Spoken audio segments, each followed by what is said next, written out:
Hello and welcome friend. मैं हूं मुजफ्फर चौधरी और आप देख रहे हैं हमारा यूट्यूब चैनल परफेक्ट रिएक्शन। दोस्तों, इस वक्त हमारे दोस्त हमारे भाई दिव्य कुमार सर मौजूद हैं यूके से। उन्होंने हमें ज्वाइन किया है। मैं उन्हें अपने शो में वेलकम कहता हूं। नमस्कार sir, welcome to the show. नमस्कार सर, थैंक यू, शुक्रिया बुलाने के लिए। दिव्य सर, आपसे ये जानेंगे कि जो चाइना की इकोनॉमी है उसके बारे में थोड़ा सा बताइएगा। बहुत ज्यादा लोग इसके बारे में चर्चा कर रहे हैं कि ये डाउनफॉल का शिकार है। क्या वजूहात क्या है कि इतना समझा जा रहा था कि बहुत ही पावरफुल मुल्क है, बहुत ही इसकी इकोनॉमी स्ट्रांग है, ये अचानक से हुआ है ऐसे, या इसकी पॉलिसीज गलत थी? क्या एक्चुअली हुआ क्या है कि जिसकी वजह से चाइना की जो इकोनॉमी है इस वक्त जो है वो जवाल पजीर है? सर देखें, चाइना की बहुत सारी उसमें गलतियां थी जो फंडामेंटल्स होते हैं। कहते हैं जी। ऐसे तो देखें, इकोनॉमी आज के वक्त में अमेरिका की भी खराब चल रही है, पर अमेरिका के बारे में कोई भी ये नहीं बोल सकता कि अमेरिका गिरेगा, तबाह हो जाएगा, टूट जाएगा। गिरेगा तो बिल्कुल ही पहले से सीधा 10वें 12वें 15वें पे चला जाएगा। उसके फंडामेंटल स्ट्रांग है, फाउंडेशन स्ट्रांग है। हम्म। ऊपर गंद मचाई हुई है। वो पहले से दूसरे पे आएगा, मेहनत करके फिर पहले पे चढ़ जाएगा। ठीक हम्म। है। चाइना का दूसरा किस्सा, इनके फंडामेंटल्स खराब हैं। और इनके बारे में देखें, बहुत सारी चीजें हैं, जैसे कि कहाँ से हम शुरू करें। जीडीपी से ले लेते हैं। जीडीपी देखें, आप दुनिया में कोई भी मुल्क देख लें, उनकी जीडीपी से ज्यादा उनकी स्टॉक मार्केट की मार्केट कैपिटलाइजेशन होती है। हम्म। चाइना एक वाहिद मुल्क है जहां पर इसकी जीडीपी से कम है इसकी मार्केट कैपिटलाइजेशन। हम्म। एक तो यह संकेत मिलता है। दूसरा, आपकी जितनी इतनी बड़ी जीडीपी है, आपके एक्सपोर्ट्स दुनिया में सबसे ज्यादा है। हम्म। लेकिन उसके बावजूद भी, अब देखिए इन्होंने जीडीपी कितना क्लेम करते हैं, 18 ट्रिलियन। एक्सपोर्ट्स इनके 3.25 3.5 ट्रिलियन। तो मतलब इनकी अपनी खुद की जीडीपी करीब 14.5 ट्रिलियन की है। लेकिन चाइना फिर भी एक्सपोर्ट बेस्ड इकोनॉमी है। चाइना एक्सपोर्ट करेगी तो उनका मुल्क चलेगा, नहीं करेगी तो नहीं चलेगा। ये चीज बात समझ में नहीं आती कि भाई साढ़े हम्म। चौदह अगर तुम 18 सच्ची आई है तुम्हारी, तो 3.25 तुम एक्सपोर्ट निकाल दो। ठीक है, बाकी जीडीपी तुम्हारी इंटरनल ग्रोथ, इंटरनल कंजम्पशन से 14 साढ़े 14 ट्रिलियन है। तो वो क्यों नहीं बैठ क्यों नहीं पा रही? हम्म। ठीक है, सस्टेन क्यों नहीं हो पा रही? दूसरा, इनकी कुछ हरकतें हैं जो होता है ना कि जैसे शुरू शुरू में जब इनके पास बहुत पैसा, जब नया नया पैसा, जब ये 2004-5 में, तो इनके पास पैसा आना मतलब ढेर टनों के हिसाब से शुरू हुआ। ये दुनिया में जाते गए 1 मिलियन की चीज 2 मिलियन में खरीद ली। हम्म। 10 मिलियन की चीज 15 की खरीद ली, 20 की खरीद ली। और साथ ही अपना माल पूरी दुनिया में बेचने के लिए दूसरी जगह क्या किया कि भाई अगर इनका माल 1 बिलियन का है तो इन्होंने 700 मिलियन का बेचा। दूसरे अच्छा। मुल्कों में जो मार्केटें और जो ये तबाह करते हैं फैक्ट्रियां, जैसे पाकिस्तान में भी तो की ना। हम्म। पाकिस्तान में जब ये मेरे को एक चीज बहुत अच्छे से याद है कि मुझे वो, क्योंकि उस इंडस्ट्री में मेरी जान पहचान थी। ये जो आपके पेन स्टेशनरी जितनी भी होती है, स्टेशनरी, पेन, जी। पेंसिल, रबड़, शार्पनर वगैरह, ठीक है, ये पाकिस्तान में बनते थे सारे। और ये बहुत अच्छी इंडस्ट्री थी पाकिस्तान की। इसके अंदर बहुत ज्यादा हम्म। लोग एम्प्लॉयड हुए हुए थे आपके। यहाँ तक के हम्म। प्रोफेशनल बड़ी कॉर्पोरेट से लेके कॉटेज इंडस्ट्रीज भी आपकी थी। हम्म। चाइना भाई साहब आए। अब यहाँ पर अगर पेंसिल उस वक्त देखें, $1 की आती थी ना पेंसिल। एक जी। डॉलर की पेंसिल और पॉइंटर्स वगैरह आते थे, वो महंगे होते थे। पॉइंटर 15 रुपए का होता था। चाइना आया, चाइना ने 6 रुपए 5 रुपए का पॉइंटर डाल दिया। हम्म।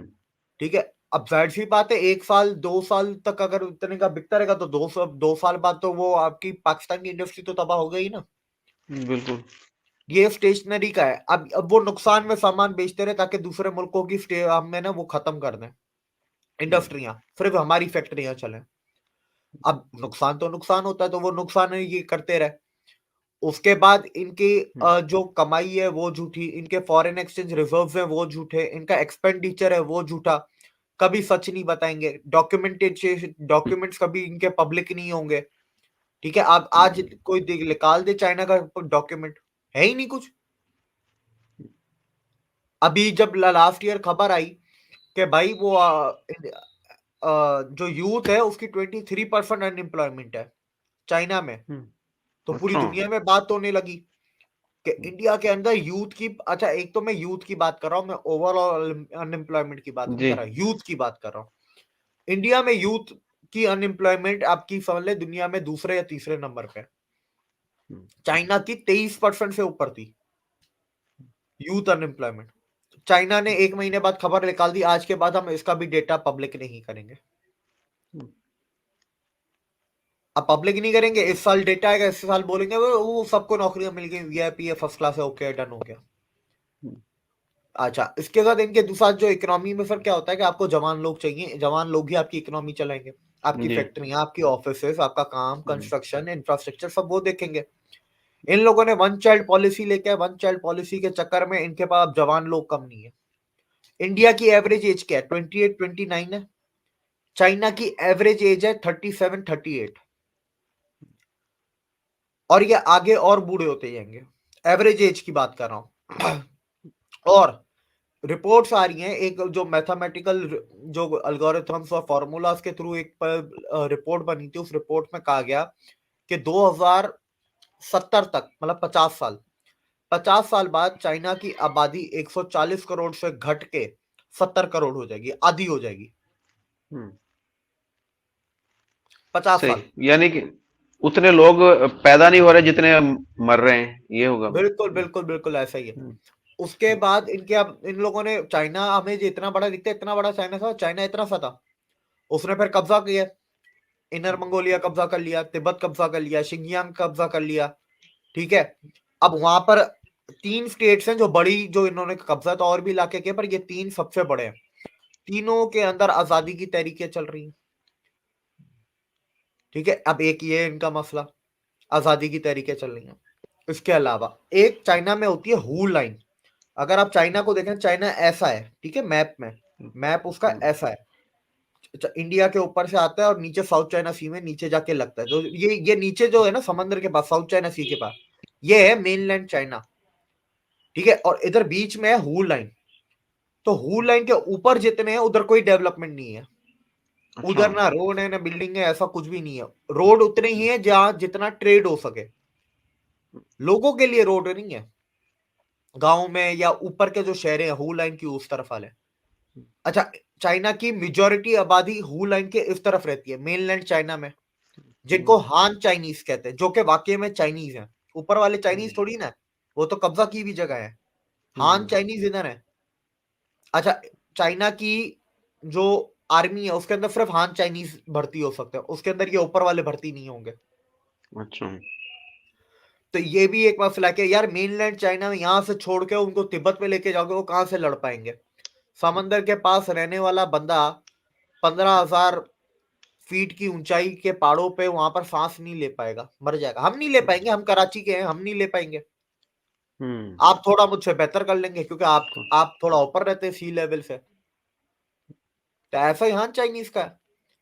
और फिर जबरदस्ती मिलिट्री में डालते हैं। ऐसा भी नहीं है कि चाइना की मिलिट्री वॉलंटरी मिलिट्री नहीं है इंडिया की तरह, कि लोग अपनी मर्जी से मिलिट्री में आ रहे हैं।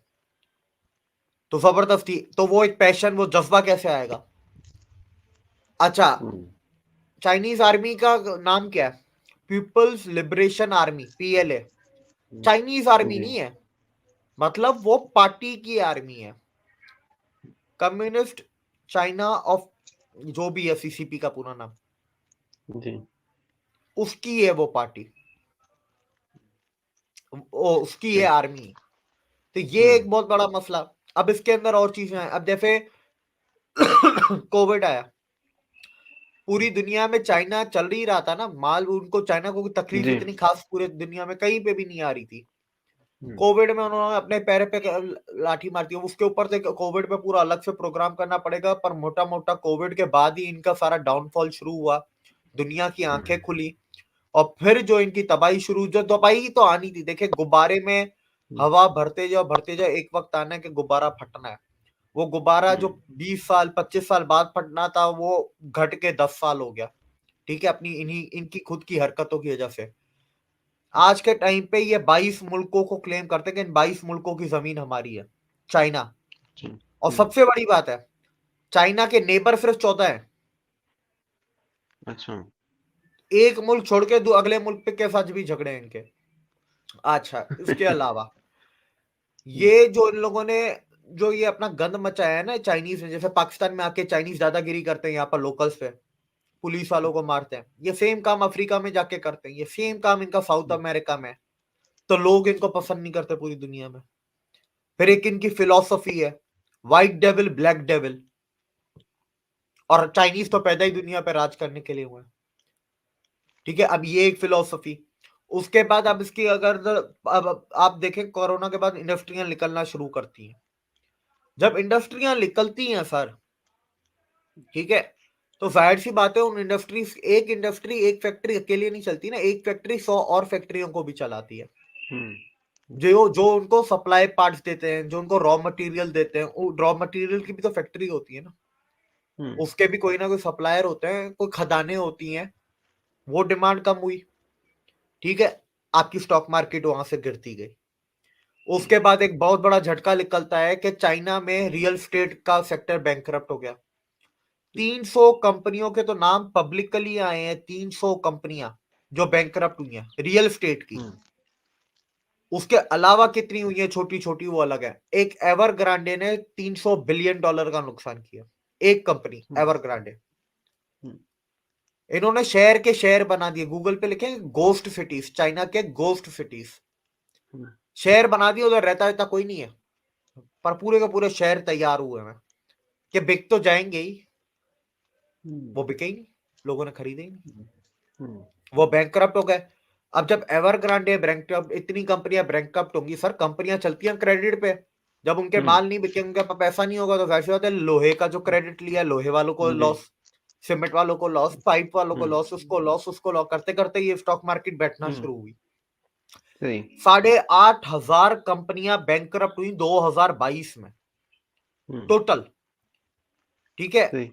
करीब 13,000 कंपनियां बैंकरप्ट हुई और चाइना से निकली 2023 में, ठीक है। आप ये आंकड़ा, अब ये अलग है, ये रियल एस्टेट के अलावा मैं बात कर रहा हूं।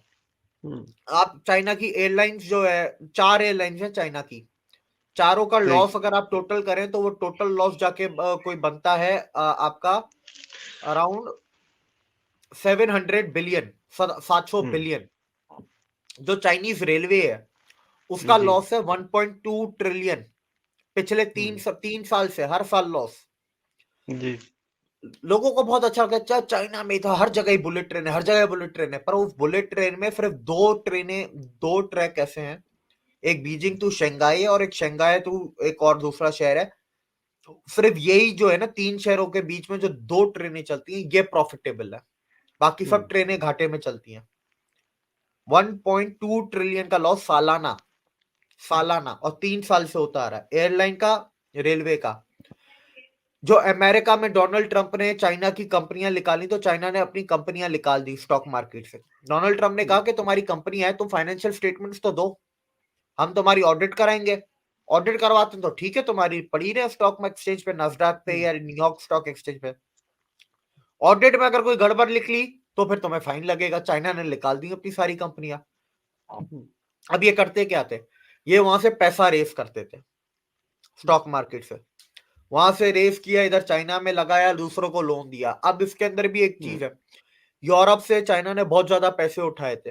अब मैं सीपेक पे आ रहा हूं, ये जो ओबीआर है, one belt one road initiative, इसके ऊपर क्या हुआ, इन लोगों ने वेस्ट से, अमेरिका से, इनके यूरोप से पैसे उठाए, पेंशन फंड्स, हेज फंड्स, ठीक है, म्यूचुअल फंड्स, यहां से बैंकों से, वहां से बहुत सस्ते दरा में पैसे उठाए। मुल्क जब उठाता है तो बहुत कम रेट लगता है, उठाए जैसे 1.5% में, 2% में, आगे लोन दे दिए इधर पाकिस्तान जैसे मुल्कों को, 2% में उठा के 10% पे पाकिस्तान को दे रहा है, 8% पे दे रहा है, 9% पे दे रहा है, और 60 मुल्कों को दिए 60। अब one belt one road initiative 2013 में इन्होंने बात की थी, 14 में इसका काम शुरू हुआ। आज की तारीख में इस इनिशिएटिव के द्वारा चाइना के चुंगल में करीब 62 मुल्क है, 62। ऐसे तो 140 मुल्कों में काम हुआ है, पर जो चुंगल में फंसे हैं वो 62 फंसे हैं, 62 मुल्क इसके चुंगल में फंस गए। सर वो सारा पैसा चाइना का डूब गया, 1.2 ट्रिलियन। अच्छा। अभी तक कोई प्रोजेक्ट इनका कंप्लीट होके देने को नहीं है, कोई एक सिंगल लाइन इनकी ऑपरेशनल नहीं है। ये 4 हम्म। लाइनें बनाने वाले थे, चाइना सही। से यूरोप, चाइना से अफ्रीका, चाइना से एशिया, चाइना से फला, चाइना से फला, एक भी पूरी कंप्लीट ऑपरेशनल नहीं है इनकी लाइन, हम्म। क्योंकि प्रोजेक्ट कंप्लीट नहीं हो रहे। मुल्क अब दिमाग नहीं है, फारिग है दिमाग से। भाई हम्म। करप्ट लोग हैं, तुमने पैसे देके ये प्रोजेक्ट तो शुरू करवा दिए, पर ये तुम कैसे भूल गए कि वो इतने करप्ट हैं कि वो तुम्हारे प्रोजेक्ट भी खा जाएंगे। तो हम्म। सारे मुल्कों में यही सही। हुआ, इनके प्रोजेक्ट खा गए। अब वो मुल्क कहते हैं कि भाई हमारा लोन रोल ओवर करो। हम्म। जब लोन रोल करके अब चाइना फंस गया इधर, यार जो पहले पैसे दिए वो तो डूब ही गए, अब ये रोल ओवर हम्म। के लिए और पैसे मांग रहे हैं, ठीक है। तो वो रोल ओवर कर देते हैं, बोलते हैं कि चलो इसी बहाने वो पुराने पैसे निकल जाएंगे। वो फिर मुश्किल शर्तें लगाते हैं, ये गिरवी रखो, वो गिरवी रखो, वो गिरवी रखो। यार दूसरे हम्म। मुल्कों में कितना गिरवी रख के क्या कर लोगे? अब इस्लामाबाद के गार्डन तुम्हें क्या दे देगा? हम्म। इस्लामाबाद में जो गार्डन इन लोगों ने गिरवी रखा हुआ है चाइना को, वो क्या जी। दे देगा? वो रेडियो पाकिस्तान की बिल्डिंग गिरवी रखी हुई है चाइना को, वो क्या दे देगी? तुम्हारे अरबों डॉलर जो तुमने पति कितने, मेरे ख्याल से 27 के 28 बिलियन डॉलर चाइना दे चुका है अब तक, हम्म। इतने के कर्जे। यार कितने बिल्कुल। की होगी बिल्डिंग वो? पाकिस्तान की अब तक की जो खूबसूरत बिल्डिंग है वो कराची की एचबीएल टावर बनी, 3,000 करोड़ जी। में बनी सर। वो 3,000 करोड़ में, 200 मिलियन डॉलर, वो सबसे खूबसूरत और अच्छी बिल्डिंग है। सबसे बड़ी भी थी शायद वो। बड़ी तो नहीं है पर लेटेस्ट है, खूबसूरत है, हम्म। टेक्नोलॉजी वाइज अच्छी है। और हम्म। वो जो सर्टिफिकेशन होती है, प्लेटिनम सर्टिफिकेशन उसको मिली हुई है दुनिया की, वर्ल्ड वाइड। हम्म। यार वो अच्छा। 3,000 करोड़ में बनी थी, आप उससे अंदाजा लगा हम्म। लें चाइना क्या कर लेगा। हम्म। एक रेडियो पाकिस्तान हम्म। की बिल्डिंग जो पता नहीं कब बनी थी, 1950 में। हम्म। अच्छा देव सर, एक सवाल मेरे जहन में आया। आपने पहले स्टार्ट में बात की कि चाइना ने पूरी दुनिया के अंदर जो है चीजें बनाकर सस्ती दी सारे कंट्रीज को। अब वो इस तरीके से पूरी की पूरी मार्केट को ग्रिप कर चुका है और जरूरत बन चुका है पूरी दुनिया की।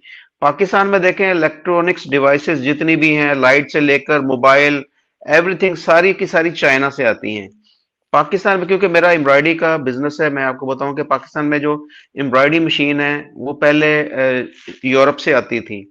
अब वो टोटली यूरोप से बंद होके सारी की सारी चाइना से आती हैं। उसका चाइना सारा से का वो, सारा, जी, बिल्कुल बिल्कुल। उसका रॉ मटेरियल भी सारा चाइना से आता है। इवन के कुछ एम्ब्रॉयडरी मशीन ऐसी है, जो बड़ी एम्ब्रॉयडरी मशीन है वो स्विट्जरलैंड में बनती हैं, बिल्कुल लेकिन उनके अंदर जो पार्ट्स लगे हुए हैं वो चाइना के पार्ट्स लगे हुए हैं सारे के सारे। ऐसा ही तो है। चाइना जब पूरी दुनिया की इस तरीके से जरूरत एक बन चुका है, उसके बगैर ये, आप समझते हैं कि अगर दुनिया चाहे या पाकिस्तान अगर उससे जान छुड़ाना चाहे, तो उसका मुतबादल है दुनिया के अंदर, चाइना का कोई अल्टरनेट है, आप समझते हैं?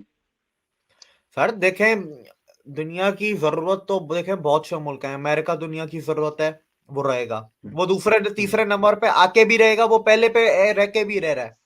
इसी हम्म। तरह इंडिया भी आज दुनिया की जरूरत है, चाइना भी जरूरत है, पर ये जरूरत जब दिमाग पे चढ़ जाए ना, तो उसको गिराने हम्म। की ज्यादा जरूरत होती है। हम्म। ठीक है, क्या होगा दुनिया में? थोड़ी सी महंगाई आ जाएगी 4-5 साल, हम्म। आ तो गई, आ हम्म। नहीं गई। सप्लाई चेन आपके देखें, पूरी दुनिया में चीजें हम्म। महंगी नहीं हो गई? जंगों से पहले भी महंगी हो गई थी, रशिया यूक्रेन वॉर से भी पहले महंगी हो चुकी थी चीजें। हम्म। हम्म। ठीक है, वो सारा चाइना का ही किया जा रहा था ना कोरोना की वजह से। क्या जी। हो जाएगा? इस चाइना को गिराना जरूरी है। ये जो मेंटेलिटी है ना कम्युनिस्ट पार्टी की, कि हम दुनिया को लोन दे के उनको अपना गिरवी बना लेंगे, दूसरों के मुल्कों पे कब्जा कर लेंगे। ठीक है, 22 मुल्कों की जमीनें हम क्लेम करेंगे। ठीक है, व्हाइट डेविल ब्लैक डेविल वाली जो फिलोसफी है, चाइनीज पैदा ही दुनिया पे रूल करने के लिए हुए हैं। जो हम्म। आजादी है चाइना में, जो लोगों को, ऐसा मत समझे कि चाइनीज सिर्फ शिंजियांग वालों के साथ करते हैं। ठीक है, शिंजियांग वालों को सिर्फ जेलों में बंद करते हैं, पर इनके मेनलैंड चाइना में जो हान चाइनीज रहते हैं वो भी इनकी, उनसे कोई बख्शे हुए नहीं है। हम्म। उनको भी ठीक ठाक ये करके कर देते हैं ये लोग। कोई इधर चाइना की पार्टी के खिलाफ नहीं बोल सकता, चाहे वो शिंजियांग का हो, मंगोलिया का हो, तिब्बत का हो, चाहे वो आपका हाइन हान चाइनीज ही क्यों ना हो, मेनलैंड चाइना का, किसी को नहीं बख्शा जाता। आज की तारीख में नॉर्थ कोरिया के अलावा चाइना का दोस्त कौन सा है? एक दोस्त कोई बता नहीं। दें नॉर्थ कोरिया के अलावा। पाकिस्तान है। नहीं, नहीं। पाकिस्तान देख लें, आईएमएफ के कदमों में है। पाकिस्तान दोस्त हम्म। था, आज की तारीख में पाकिस्तान बस दोनों जगह पे पैर रख के बैठा हुआ है। दोस्त वो जिसके दोनों पैर उधर हो। सही। ये जो दो एक पैर इधर एक पैर उधर ना, फिर उसका वो बीच में चीरा ही लगता है। तो पाकिस्तान का तो वही काम होना है। एक अमेरिका के अंदर है पैर, एक आपका चाइना के अंदर है। रशिया, लोग कहते हैं रशिया रशिया, कोई रशिया रशिया नहीं। चाइना ने रशिया की जमीन क्लेम की भी है भाई। चाइना ने सीसीपी के पेपर आए हैं, सीसीपी ने पब्लिकली बोला है कि 2045 के बाद हम रशिया के ऊपर हमला करेंगे, और रशिया का ये जो पूरा आपका ये साउथ चाइना सी के आगे का जितना इलाका है, व्लादिवोस्टोक वगैरह का, ये सारा चाइना का इलाका, हम इसको कब्जा करेंगे। ये हिस्ट्री क्यों नहीं पढ़ते कि 1950-60 जब ये 58 के आसपास, ये 1962 की जंग से पहले पहले रशिया चाइना के बीच में इतने काम खराब हो गए थे कि ये दोनों सर एक दूसरे के ऊपर न्यूक्लियर बम चलाने पे आ गए थे। अमेरिका ने आके दोनों के बीच में वो करवाई थी कि बेटा दोनों शांत हो जाओ भी। आज की तारीख में भी रशिया ने अपने एटम बम चाइना के ऊपर तैनात किए हैं। आप इससे अंदाजा लगाएं कि पाकिस्तान ने इंडिया के ऊपर तैनात नहीं किए हुए, ना इंडिया ने पाकिस्तान के ऊपर एटम बम किए हुए, मिसाइल किए हुए, एटम बम नहीं किए हुए। रशिया ने चाइना के ऊपर एटम बम तैनात किए हुए। आप इस चीज से अंदाजा लगाएं। और फिर देखें दुनिया में, चाहे इंडस्ट्री है, चाहे एग्रीकल्चर है, चाहे वो आपको आपकी जानवरों की जिंदगी हो, पेड़ पौधे हो, चाहे इंसानों की जिंदगी हो, तो हर चीज के लिए आपको पानी चाहिए। हर चीज के लिए। चाइना में सबसे ज्यादा कमी पानी की है, सबसे ज्यादा कमी पानी की है। और ये अभी से नहीं है, 80 से इनका मुंह काला है। 80 से इन लोगों ने ऐसे छोटे छोटे प्लान बनाए, 5 ईयर प्लान पानी के ऊपर। उस 5 ईयर प्लान में सिर्फ ये पानी के ऊपर काम करेंगे। नदियों को लिंक करेंगे, फला डैम बनाएंगे, फला रिजर्वायर बनाएंगे। दिमाग नहीं है ना, दिमाग से फारिग। वो अंधाधुन बनाते गए। वो इतना बना दिया, इतना कर दिया कि वो उल्टा काम ढंग से उनका चले, उसके बजाय काम और खराब हो गया। जो साफ पानी था वो गंदा हो गया, गंदा पानी और ज्यादा गंदा हो गया। इसका मतलब ये है कि गंदा पानी को आप है ना फिल्टर करके, फिल्टराइजेशन जो इनके प्लांट्स होते हैं, वाटर ट्रीटमेंट प्लांट्स है, उसको इंडस्ट्री में डाल सकते हैं। उसको आप एग्रीकल्चर में डाल सकते हैं। वो इतना गंदा कर दिया है कि वो इंडस्ट्रियल ग्रेड पे वो हो ही नहीं सकता ट्रीटमेंट उसका। और जो पीने का पानी था, जो इंसानों के लिए, एग्रीकल्चर के लिए, जानवरों के लिए जो इस्तेमाल होना था, जो ठीक है, उसके अंदर वो आ गई मट्टी। अब वो सारी इनकी कंस्ट्रक्शंस की वजह से हुआ। और उसके अंदर पूरी दुनिया ने देखा। मैं खुद देखा जी, नेशनल ज्योग्राफिक पे उस वक्त आता था, ये 2011-12 की बात है। वो चाइना ने दुनिया का सबसे बड़ा डैम बना दिया, थ्री जॉर्जेस रिवर। वो एक डैम सर पता नहीं कितने हजारों मेगावाट बिजली पैदा करता है, पता नहीं कितने 20-22 हजार मेगावाट। दुनिया का सबसे बड़ा डैम है, 2.5 किलोमीटर तो सिर्फ चौड़ाई है उस डैम की। मैं भी बड़ा देख के है। आज जब हम बैठ के खोल के पढ़ते हैं तो थ्री जॉर्जेस डैम को बनाने के लिए चाइना ने अपने पता नहीं कितने 4 करोड़ के 3.5 करोड़ लोगों को पहले डिस्प्लेस किया। और उस डैम का जो काम था, वो काम तो उसने किया, बिजली तो बना दी। पर भाई डैम का एक काम नहीं होता, डैम के बहुत काम होते हैं। डैम पानी स्टोर भी करता है, डैम बाढ़ को भी रोकता है, डैम आपकी बिजली भी बनाता है, ठीक है, डैम आपके बहुत सारे काम करता है। वो काम तो हुआ ही नहीं, पानी तो और खराब हो गया। उल्टा जहां पर पानी पहले जो आपकी अच्छी उपजाऊ जमीनें थी वो बंजर हो गई। ठीक है, उसके अलावा आपके ये पाकिस्तान में भी एक डैम था, पाकिस्तान का भी एक डैम इन्होंने उसका भी बेड़ा गर्क किया, मोहम्मदन डैम है, ऐसे ही कोई डैम है। वो उन्होंने अभी चलाया ही था, तो मेरे ख्याल 2-3 माह के बाद वो उसकी मशीनरी सारी बैठ गई, वो खराब हो गया, बंद हो गया वो। सर वो तो फिर चाइना ने अगर बनाया है तो उसकी क्वालिटी के ऊपर होगा, चाइना या पाकिस्तान ने। नहीं तो अगर आप अमेरिका का चाइना बनाया ने हुआ बनाया। देख ले तो वो अभी तक चल रहा है। सर इसके पीछे ऐसे नहीं होता ना कि कहीं नदी है तो बना दो। नदी में भी एग्जैक्टली कहाँ बनाना है, नदी भी तो बहुत लंबी होती है, कहाँ बनाना है, कैसे बनाना है, आपको पूरी रिसर्च। मैं आपको थोड़ा सा इसके अंदर मैं बता भी देता हूँ। देखें, चाइना की एक काम करते हैं। China possesses 20% of world's population, but only 7% of its fresh water. 2014 statistics from World Bank indicate that total renewable water resources per inhabitant is only 2,108 cubic meters each year, 75% less than global average. Entire regions, especially in north, suffer from water scarcity worse than that found in parched Middle East. North China के हालात आपके middle east से भी ज्यादा खराब है, रेगिस्तान से ज्यादा खराब है, इतनी पानी की कमी. By some estimates, 80 to 90% of China's groundwater and half of its river water is too dirty to drink. इन्होंने जमीनी पानी भी खराब किया है जो जमीन के अंदर होता है. More than 50% of its groundwater and 1/4 of its river water cannot even be used for industry or farming. Combination of inefficient water management and widespread water pollution has rendered China unable to effectively supply enough consumable water in some provinces. This is not taking into consideration demand for water in future urbanization. इसके अंदर sir कुछ और चीजें भी हैं, जैसे मैं आपको इसके अंदर कुछ एग्जांपल्स देता हूँ. रुकें. China's uneven resources distribution further exacerbates scarcity problem. 80% of water is concentrated in South China, but North is core of national development. For instance, President Xi Jinping project initiated in 2014 integrates three heavily industrialized northern provinces, Beijing, Tianjin, and Hebei, as a single megapolis to compete with other world-class economic regions such as New York tri-state area. Estimated population of regions combined is 130 million, whereas water available for consumption annually per person in three provinces stand below 184 cubic meters, as illustrated by China's statistical yearbook, far below the 500 cubic meter standard of water scarcity. Water is insufficient in north and intense development is only putting more pressure on water demand.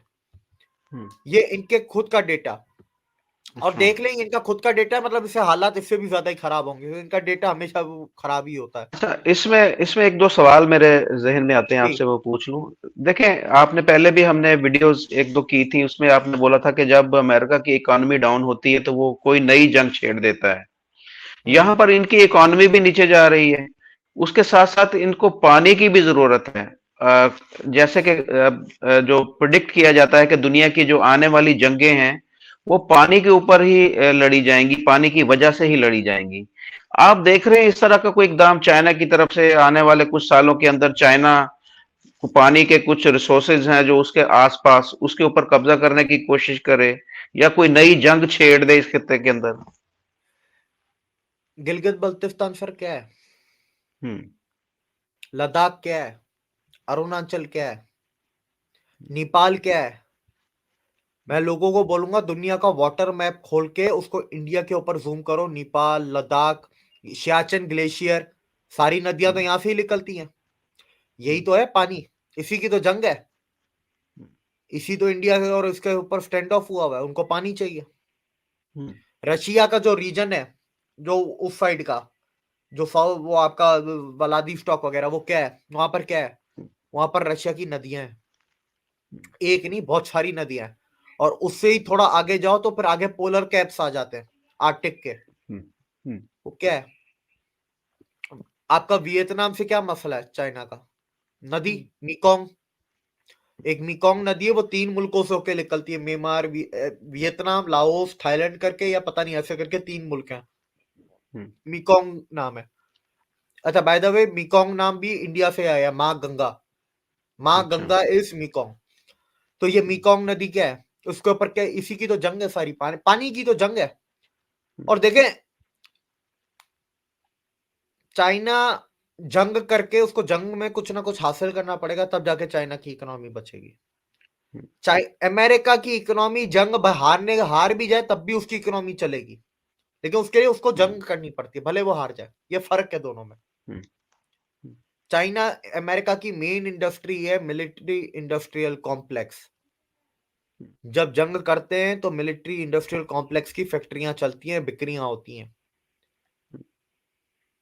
तो वो उससे अच्छा, कमाते हैं, उससे उनकी economy आपने सुधरती है। आपने बात की गिलगित बल्तिस्तान की, कश्मीर की, ये सारा एरिया, इसमें पाकिस्तान और इंडिया के डिस्प्यूट हैं। हम आपस में लड़ रहे हैं। कहीं ऐसे तो नहीं कि हम आपस में लड़ते रहे और चाइना आकर यहाँ पर बैठ जाए, ऐसे हो सकता है? आपको इंडिया लड़ते हुए दिख रहा है कहीं? मैं वैसे एक बात की है कि ना ना ना ना, मैं हम्म, वही कह रहा हूँ, ऑफिशियल हम्म, लेवल पे ये जो लोग न्यूज चैनल पे, यूट्यूब पे, इनको छोड़ दें। हम्म, गवर्नमेंट लेवल पे आपको दोनों में से कौन लड़ता हुआ में दिख रहा है इधर? वो और तो कौन किससे पाकिस्तान की लड़ रहा तरफ है? से हम्म, इंडिया भी लड़ रही है, पर इंडिया की हम्म, गवर्नमेंट किससे लड़ रही है? पाकिस्तान से लड़ रही है, चाइना से लड़ रही है? हम्म। किसी से नहीं लड़ रही आप। मैं तो समझता हूँ चाइना से, कि चाइना से लड़ चाइना रही से है। लड़ हम्म, चाइना से लड़े, स्टैंड ऑफ तो अभी भी है सर, अभी तक जवान खड़े हुए हैं इंडिया के। हम्म, हम्म, तीन तीन या चार स्ट्राइक कोड खड़ी की हुई है, जहाज डिप्लॉय, टैंक, आर्टिलरी, हर चीज डिप्लॉय हुई भी है एलएसी पे। हम्म, वो एक सेकंड का मौका भी नहीं देना चाहते चाइना को। हम्म। यानी चाइना के इरादे हैं इस तरह के। सर नहीं तो इस इलाके में और क्या करने आएगा? इस इलाके में ना तेल है, ना गैस है, ना कोई रेयर अर्थ मिनरल है, पानी। हम्म, चाइना के आज के वक्त में अगर सबसे बड़ी मसला पता क्या है? मैं कहता हूं कल इकोनॉमी सुधर गई, इंडस्ट्री भी सुधर गई, हर चीज ओके हम्म, हो गया, चलेगी तो पानी से ना भाई। उसको पानी तो हम्म, चाहिए, पानी तो है ही नहीं उसके पास इस एरिया में, और है क्या पानी के अलावा? हम्म, आप देखें ना, सियाचिन से आप शुरू करें, जो सियाचिन से पूरा आगे आखिर तक अरुणाचल तक जाते हैं, ये क्या है? पानी है, पूरा वाटर बेल्ट है। ये नेपाल भूटान भी इसके अंदर आ गए, ये पूरा पानी है। सारी बिल्कुल। नदियां हैं, सारे ग्लेशियर्स हैं, ये पूरा हिमालय लगता है। हम्म, जो ये आपके 5 स्टेट्स हैं, उत्तराखंड हो गया, अरुणाचल हो गया, ये नेपाल भूटान बीच में आ गए, दूसरे जो है लद्दाख वगैरह, इन सबको कब्जा कर लो, तो ये कब्जा करेंगे तो पूरा हिमालय आपका चाइना के पास चला जाएगा। हम्म, सही। हिमालय से तो पानी आ रहा है। हम्म, बिल्कुल सही। अच्छा, अगर इसकी इकोनॉमी नहीं बेहतर होती तो फिर इसका अंजाम क्या होगा, ये भी जरा बता दें। इसका अंजाम तय है, चाइना हम्म, का टूटना। ये टूटेगा by the end of this decade, ये टूटेगा। गुब्बारा सर कितना भी मजबूत हो, कब एक वक्त आता है उसको फटना होता ही है। हम्म। इकोनॉमिक गुब्बारा फट ही रहा है उसका, आहिस्ता आहिस्ता करके। आप स्टॉक अभी तो मार्केट में सुराख हो आप गया ना, सुराख हो गया, हवा निकल रही है। आप सर, हवा सोराख से भी ज्यादा हो गया, बहुत ज्यादा सोराख हो गए हैं आप। रेलवे मैंने गिनवा दिया, एयरवे गिनवा दिया। जीडीपी का 30% एक हम्म, सेक्टर जो आपको कंट्रीब्यूट करता है, आप समझे ना? 30% बहुत बड़ी हम्म, बात होती है। जीडीपी हम्म, 30% का सेक्टर ही आपका बैंक करप्ट है। एक कंपनी बैंक करप्ट नहीं है, पूरा सेक्टर बैंक करप्ट हो गया आपका। हम्म, और चाइना में सबसे ज्यादा एम्प्लॉयमेंट कंस्ट्रक्शन सेक्टर में थी, रियल स्टेट में। सही। तो उसका बैंक करप्ट होने का मतलब है सबसे बड़ी ज्यादा एम्प्लॉयमेंट भी उसी सेक्टर, वही सेक्टर करेगा आपका। आपकी रियल स्टेट हो गए, उसके बाद आप इनके क्वालिटी पे, सप्लाई चेन पे चले जाएं, कंपनियां निकल रही हैं, डिफॉल्ट हो रही हैं। 8,500 कंपनियां 2022 में, और करीब 13,000 कंपनियां, 12 से 13,000 कंपनियां आपकी 2023 में। और ये हम्म, आंकड़े चाइना ने दिए हैं, अच्छा। South China morning post.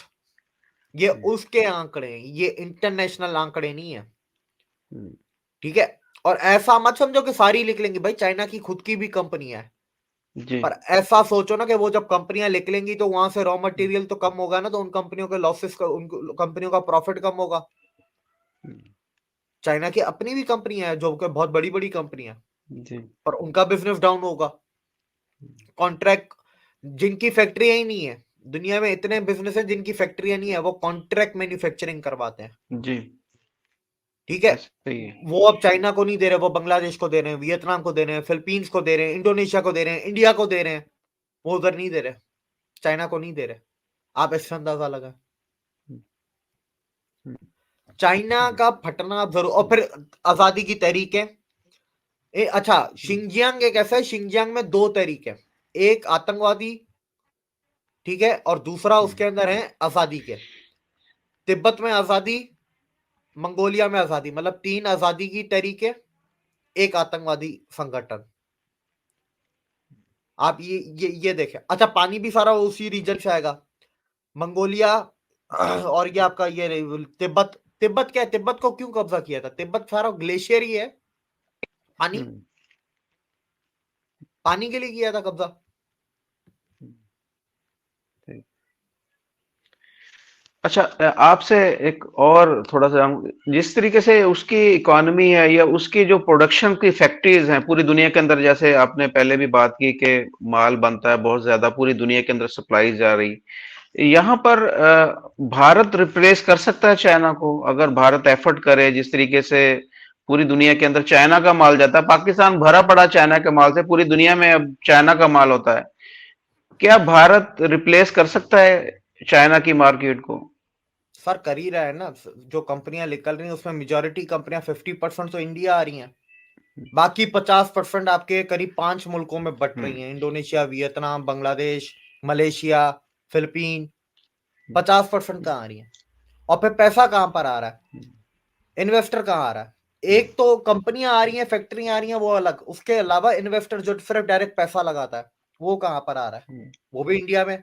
Goldman सैक्स, JP Morgan आप देख लें, आप दुनिया के बड़े से बड़े एसेट मैनेजमेंट फंड्स देख लें, हेज फंड्स देख लें, वैनगार्ड उठा लें, ब्लैक रॉक उठा लें, ब्लैक स्टोन उठा लें, आप स्विट्जरलैंड के दूसरे जो फंड मैनेजर्स हैं वो उठा लें, या जैसे हम उस दिन डीप स्टेट की वीडियो में बात कर रहे थे कि इटली का जो जी। फंड है, जिसका मैं कह रहा था कि ये एक फंड वॉलन्सबर्ग फैमिली तक जाता है स्वीडन में, और पता नहीं पूरे यूरोप को कब्जा, तो वो फंड उसने भी इंडिया में इन्वेस्ट किया हुआ है।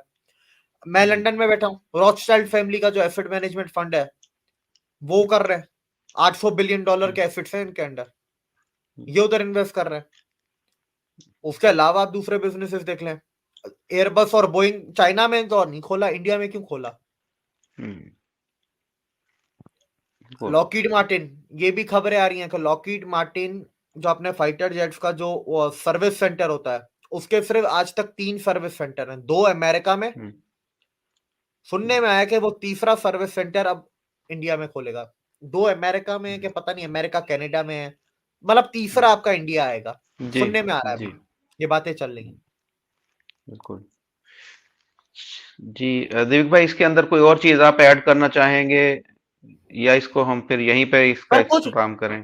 पानी, पानी है ना, कोर है चाइना का हम्म। इंडस्ट्री। मैं कहता हूं ऐसा कुछ दुनिया में कोई भी चीज नहीं है जिसको सही ठीक ना किया जा सके। पानी का हम्म। क्या करेंगे? पानी तो घर में बना नहीं सकते, बिल्कुल। ठीक है? तो अब मैं उसका थोड़े ऊपर थोड़ा सा डेटा देता हूं, फिर हम इसको एंड करते हैं। जी। China's artificially low pricing of water has encouraged poor hmm. water management by creating a disjuncture between actual and market water prices, promoting highly inefficient use in industry and agriculture, and persistent pollution of scarce freshwater supplies. A hmm. 2009 World Bank report stated that China was using 10 times more water per unit of production than the average industrialized country, and that pollution has made the water in 19% of main rivers and 35% of the reservoirs useless for agriculture and industry. Remarks made by Q Bowing, Vice, Vice Minister of Ministry of Housing and Urban Rural Development on Water and Waste Management Engineering, hmm. represents a rare government opinion against one of China's greatest engineering feats. ठीक है, उसके अलावा मेरे पास एक three George's dam के बारे में भी लिखा हुआ था, वो मैं आपको, ये रहा, the largest hydro power project ever build, three George's dam. When construction began in 1994, it was designed not only to generate electricity to propel China's breakneck economic growth, but also to tame China's longest river, shield hmm. millions of people from fatal floods, and as a symbol of technological prowess, become a sharing point of national pride. There is a catch though. Large hydropower stations should not be built on earthquake fault lines. Hydropower development that turns entire river into a cascade of reservoirs should be hmm. abandoned. At hmm. geological and ecological sensitive areas, there should be protected areas that exclude hydropower dams and other large engineering projects. जी। ठीक है, the concentration of dam construction on Tibetan plateau could have catastrophic effects if an earthquake causes a dam to fail, creating hmm, a domino effect. Also, not to forget, the Three Gorges Dam itself is in a sensitive seismic zone with millions of people living downstream. Hmm, Since April 2015, China has made strides to find innovative solutions to its water issues. It has hmm, experimented with pioneering urban designs to solve flooding and water shortages, launching a sponge city program in 16 cities and districts to retain rainwater. Water hmm, Pollution Prevention and Control Action Plan announced in 2015 set targets to improve specific polluting industries and has had some success. Hmm, 50,000 offending companies have shut down or halted operations. मतलब corona से हुँ। पहले ही 50,000 कंपनियां जी, बंद हो चुकी हैं बंद पानी हो के गई। चक्कर में। हुँ, तो ये सर बहुत लंबी चौड़ी कहानी है। देखें, इकोनॉमी सुधारी जा सकती है, फंडामेंटल्स आप हुँ, रीबिल्ड कर सकते हो। 10 साल हुँ। मेहनत करके चाइना फिर ऊपर पहुंच जाएगा, लेकिन पानी तो चाहिए ना। इंसान को चाहिए, सीधी जानवर को चाहिए, सी आपकी सीधी-सी फसल मिसाल है ना, आपके पास पैसा जितना मर्ज़ी है, अगर आप पानी नहीं पिएँगे, आप खाएँ-पिएँगे नहीं, आप ज़िंदा कैसे रहेंगे? तो हाँ, पैसे को हर क्या चीज़ के लिए करना आप हाँ, जी, जिंदा जी। रहने की नहीं है। आप देखें ना, हुँ, आप हुँ, हुँ, जो आपका खाना-पीना, ज़िंदगी के लिए जानवर उतने ही इम्पोर्टेंट हैं जितने इंसान इस दुनिया के लिए। बिल्कुल, बिल्कुल। और खाने के लिए नहीं, उसके लिए पूरा हुँ, इकोसिस्टम चलता है, बायोडायवर्सिटी चलती है। हुँ, जानवर हैं तो ऑक्सीजन है, जानवर हैं हुँ, दुनिया में तो आपकी ये बायोडायवर्सिटी और ये ग्रीनरी और ये सब है। जी, तो वो जब जानवर नहीं रहेंगे, ग्रीनरी के लिए भी ऑक्सीजन चाहिए, प्लांट्स नहीं रहेंगे, ठीक है? हुँ, इंडस्ट्रियों को पानी चाहिए, उधर भी आपका पानी नहीं होगा तो फिर चलेगा कैसे मुल्क? हुँ, सही, बिल्कुल सही। बिल्कुल बहुत शुक्रिया दिवेक भाई, आपने सारी चीज़ों को बड़े एक्सप्लेन किया और हमें नज़र भी आ रहा है ये सारी चीज़ें कि किस तरीके से जो है वो अपने कहते हैं एक मुहावरा है, खुद आप अपने दाम में सयाद आ गया। ये इसने ये किया था कि ये काबू करना चाहता था, पूरी दुनिया की इकोनॉमी को काबू करना चाहता था, किस तरीके से वो काबू करे, लेकिन वो अपने बिछाए हुए जाल में चाइना इस वक्त खुद फंस चुका है।